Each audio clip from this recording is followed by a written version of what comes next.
hemos estudiado hasta aquí la cavidad abdominal. Vimos cómo ésta se divide en cavidad abdominal propiamente dicha y cavidad pelviana. De ambas estudiamos la constitución de sus paredes. Además estudiamos la proyección de los órganos en la pared abdominal anterior. Vimos el peritoneo. De él estudiamos su concepto, sus funciones, las relaciones de los órganos con el peritoneo y estudiamos la división de la cavidad peritoneal en 3 pisos o planos. A continuación vamos a comenzar el estudio de las glándulas anexas al canal alimentario situadas en la cavidad abdominal. Veremos al hígado y las vías biliares y además estudiaremos al páncreas. Observemos la diapositiva. Veamos cómo está señalado el hígado. Es una glándula muy voluminosa, la más voluminosa del organismo. Órgano macizo de superficie lisa y de un peso aproximado de 1500 gramos. Se clasifica como una glándula mixta porque tiene función endocrina y exocrina. Es de vital importancia, realiza múltiples funciones, entre las que se destacan la metabólica, la secreción de bilis, la defensiva y la vascular. El hígado participa en numerosos procesos metabólicos de los principales componentes químicos del organismo, es decir, los glúcidos, lípidos, proteínas, vitaminas y minerales. Además, elabora la bilis, que es excretada hacia el duodeno y por su acción emulsificante favorece la digestión y absorción de las grasas ingeridas con los alimentos. Su función defensiva está basada en la desintoxicación y eliminación de sustancias que pueden ser nocivas e innecesarias, así como por la acción fagocítica que ejercen las células macrófagas hepáticas. Su función vascular consiste en el almacenamiento y filtración de la sangre y en el periodo prenatal asume funciones hematopoyéticas. Se encuentra situado en la cavidad abdominal, en el espacio supramesocólico de la misma, por debajo del diafragma y en su mayoría hacia la derecha del plano medio del cuerpo. Observemos esta vista anterior del hígado. Veamos cómo el hígado tiene forma semiovoide irregular, con 2 caras y un borde. Las caras son la diafragmática y la visceral. La cara diafragmática, que es la que estamos observando en la imagen, es la de mayor tamaño, es convexa y en ella se halla el ligamento falciforme, que se inicia en la pared abdominal anterior y termina en el hígado. El ligamento falciforme en esta cara divide al hígado en 2 lóbulos, derecho e izquierdo. El lóbulo derecho es el de mayor tamaño. La cara diafragmática a su vez se puede dividir en partes para su estudio: superior, anterior, derecha y posterior. Esta última es la porción desnuda del hígado, que es una zona desprovista de peritoneo que se fija al diafragma. La cara diafragmática está separada de la cara visceral por el borde inferior del hígado, el cual es afilado y la separa por la parte inferior. Por su relación con el peritoneo se clasifica como un órgano mesoperitoneal.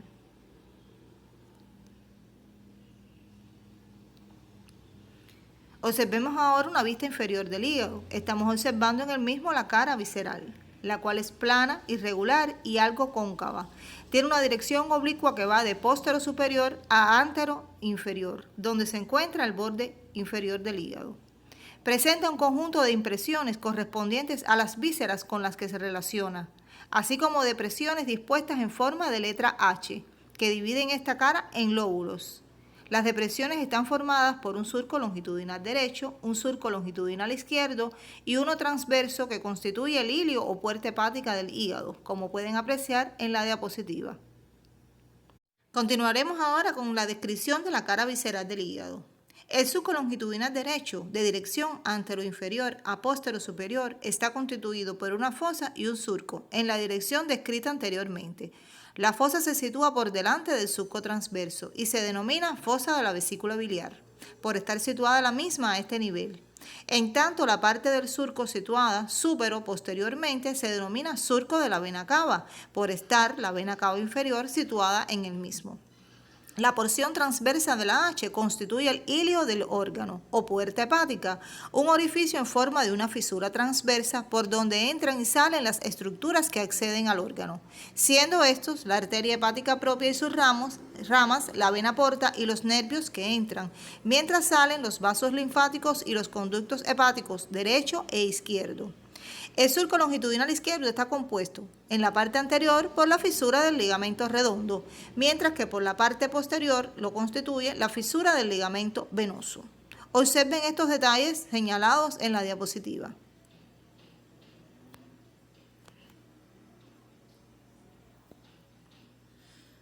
Ahora describiremos los lóbulos que se encuentran en la cara visceral del hígado. Estas depresiones descritas anteriormente dividen la cara visceral del hígado en 4 lóbulos. El lóbulo derecho, situado a la derecha del surco longitudinal derecho. El izquierdo, hacia la izquierda del surco longitudinal izquierdo. El lóbulo cuadrado se localiza hacia abajo y por delante del surco transverso y entre la fosa de la vesícula biliar a la derecha y el surco del ligamento redondo a la izquierda, mientras que el lóbulo caudado se halla supero posteriormente al surco transverso, entre el surco de la vena cava a la derecha y la fisura del ligamento venoso a la izquierda. A su vez, el lóbulo caudado presenta 2 procesos: el proceso papilar, que se ubica a la izquierda cerca del surco transverso, y el proceso caudado, que se encuentra entre el surco de la vena cava y la fosa de la vesícula biliar. Observen los lóbulos de la cara visceral señalados en la diapositiva. Observamos en la diapositiva una vista supero-posterior del hígado. Como pueden ver, se encuentran señalados los lóbulos izquierdo, derecho, el lóbulo caudado, el área desnuda del hígado y la vena cava inferior situada en el surco de la vena cava. Las relaciones anatómicas de la cara diafragmática del hígado se establecen con el diafragma, con las últimas costillas derechas y con la pared abdominal anterior. Fíjese que el hígado en su mayor parte está cubierto por las últimas costillas derechas. Por eso es un órgano tóraco-abdominal, porque a pesar de estar situado en la cavidad abdominal, se encuentra cubierto por las últimas costillas. El hígado en su cara visceral posee muchas relaciones anatómicas, como con el estómago, con el esófago, el duodeno, riñón, glándula suprarrenal y flexura cólica derecha, además con la bolsa mental. Algunas de estas relaciones dejan su impresión en la cara visceral del hígado, como son la impresión gástrica, la esofágica, la duodenal, la cólica y la impresión renal, como pueden observar en la diapositiva.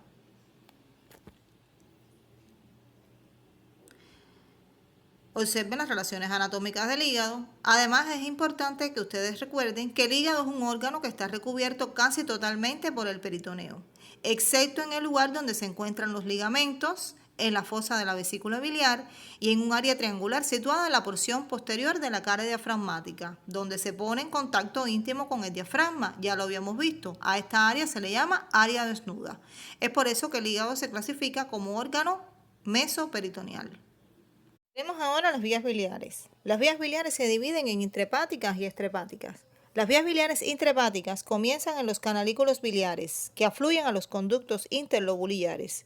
Estos últimos confluyen en cada lóbulo y constituyen los conductos hepáticos derecho e izquierdo.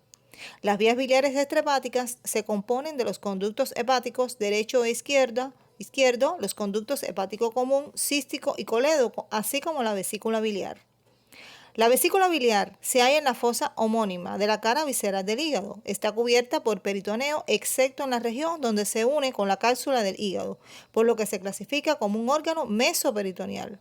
Mide aproximadamente 8 centímetros de largo y 4 centímetros de ancho y tiene una capacidad de 40 centímetros cúbicos. Su función es almacenar, concentrar y liberar entre 600 a 1000 mililitros de bilis hacia el duodeno durante el día. Presenta 3 porciones: cuello, cuerpo y fondo. El fondo es su porción más distal y ancha, sobresale por el borde del hígado y se puede palpar por la pared abdominal anterior en el ángulo formado por el borde lateral del músculo recto del abdomen y el reborde costal del propio lado. El cuerpo es la parte localizada en la fosa y es la de mayor proporciones. El cuello es la porción más estrecha y pequeña que se continúa con el conducto cístico. Este conducto mide alrededor de 4 centímetros de longitud y se une al conducto hepático común para formar el conducto colédoco. El conducto colédoco mide aproximadamente 7 centímetros y después de salir del ligamento hepatoduodenal, que ya habíamos visto cuando estudiamos el aumento menor, pasa por detrás de la porción superior del duodeno y atraviesa la cabeza del páncreas, para finalmente, en la mayoría de los casos, unirse al conducto pancreático principal y formar una dilatación denominada ampolla hepatopancreática, conocida en la clínica como ampolla de Vater. Termina perforando la pared posteromedial de la segunda porción del duodeno o porción descendente del duodeno. En la desembocadura de la ampolla se presenta un esfínter denominado esfínter de la ampolla hepatopancreática o conocido como esfínter de Oddi. Independientemente, tanto el extremo distal del colédoco como el conducto pancreático principal tienen sus esfínteres propios. Estos esfínteres participan en la regulación del paso de la bilis y el jugo pancreático. En el periodo digestivo, los esfínteres se relajan, pero en los periodos interdigestivos, los esfínteres están contraídos y en el caso de la vía biliar, la bilis pasa a la vesícula biliar donde se almacena. A nivel del ilio o puerta hepática, se localizan los conductos biliares principales de los diferentes lóbulos del hígado, los cuales tributan la bilis procedente de las múltiples anastomosis de los conductos biliares interlobulares. De esta forma, emerge del hígado un conducto hepático izquierdo y otro derecho, que se fusionan y forman el conducto hepático común, que mide unos 3 centímetros de longitud. Este recibe al conducto cístico, que conecta la vesícula biliar y transporta la bilis hacia y desde ella. Más allá de la unión con el cístico, el conducto se denomina colédoco, el cual se extiende unos 7 centímetros, como habíamos mencionado, hasta la pared del duodeno para abrirse en su luz en la papila duodenal mayor, conocida también como papila de Vater. Observen en la diapositiva, donde hay una vista esquemática de las vías biliares, los distintos componentes de las vías biliares extrahepáticas. A continuación comenzaremos con el estudio del páncreas. Observen en la diapositiva cómo ha sido levantado el estómago para poder visualizar el páncreas. El páncreas es una glándula mixta con función exocrina y endocrina, que mide aproximadamente 15 centímetros de largo y pesa alrededor de 70 gramos. Sus funciones exocrinas y endocrinas son realizadas por estructuras glandulares diferentes, cuya parte exocrina elabora el jugo pancreático que contiene enzimas y se excreta hacia el duodeno, mientras que la parte endocrina produce hormonas importantes, insulina y glucagón, que intervienen en la regulación metabólica de los glúcidos. Se encuentra situado en la cavidad abdominal, adyacente a la pared abdominal posterior, a nivel de la primera o segunda vértebra lumbar. Se extiende desde epigastrio al hipocondrio izquierdo y solo un tercio se halla a la derecha del plano medio del cuerpo. Se encuentra algo elevado de derecha a izquierda, de tal modo que la cola está más elevada que la cabeza. El páncreas presenta 3 porciones, dispuestas de derecha a izquierda, que se nombran cabeza, cuerpo y cola respectivamente, como pueden observar en la diapositiva. La cabeza es la porción con mayor tamaño, está abarcada por el duodeno y por su relación con el peritoneo se clasifica como retroperitoneal. El cuerpo tiene forma prismática, presentando 3 caras y 3 bordes. Por su relación con el peritoneo se clasifica como mesoperitoneal. Las caras que se describen en el cuerpo son la cara anterior, la cual es cóncava y posee una prominencia denominada tubérculo omental. La cara posterior, que está dirigida a la pared abdominal posterior, mientras que la cara inferior se dirige hacia abajo y algo hacia adelante. Esta cara está separada de la cara anterior por el borde anterior y en este se inserta la raíz del mesocolon transverso. Los bordes son el borde anterior, que limita las caras anterior e inferior, el borde inferior, que limita las caras inferior y posterior, mientras que el borde superior limita las caras anterior y posterior. La cola, la última porción del páncreas, es la porción más pequeña. Está incluida en el ligamento gastrorenal y se relaciona con el vaso. Por su relación con el peritoneo se clasifica como intraperitoneal. Estudiaremos a continuación los conductos pancreáticos. El jugo pancreático llega al duodeno mediante 2 conductos pancreáticos, el conducto pancreático principal y el conducto pancreático accesorio. El conducto pancreático principal, observe lo señalado en la diapositiva, es conocido en la clínica por el epónimo de conducto de Wilson. Este se origina en la cola del páncreas y en su trayecto en dirección a la cabeza recibe conductos interlobulares que afluyen en él en ángulo recto. Se abre en la papila duodenal mayor, situada en la porción descendente del duodeno. Con frecuencia existe un conducto pancreático accesorio o conducto de Santorini, que drena el jugo secretado por una parte de la cabeza del páncreas y desemboca en la papila duodenal menor, ubicada a 2 centímetros por encima de la papila duodenal mayor, también en la porción descendente del duodeno. Estudiaremos a continuación las relaciones anatómicas del páncreas. El páncreas presenta relaciones anatómicas con estructuras muy importantes.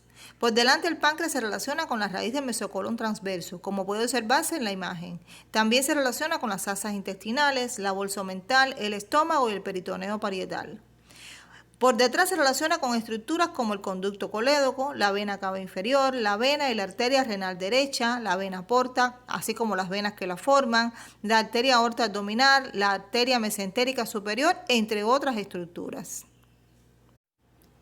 Observemos en la imagen algunas de las relaciones anatómicas del páncreas. Observemos el estómago que se encuentra por delante del páncreas, el cual ha sido seccionado para poder visualizar el páncreas. Vemos que la cola del páncreas contacta con la cara visceral del vaso y se relaciona también a este nivel con la flexura cólica izquierda. El riñón y la glándula suprarrenal izquierda lo pueden observar por detrás del páncreas.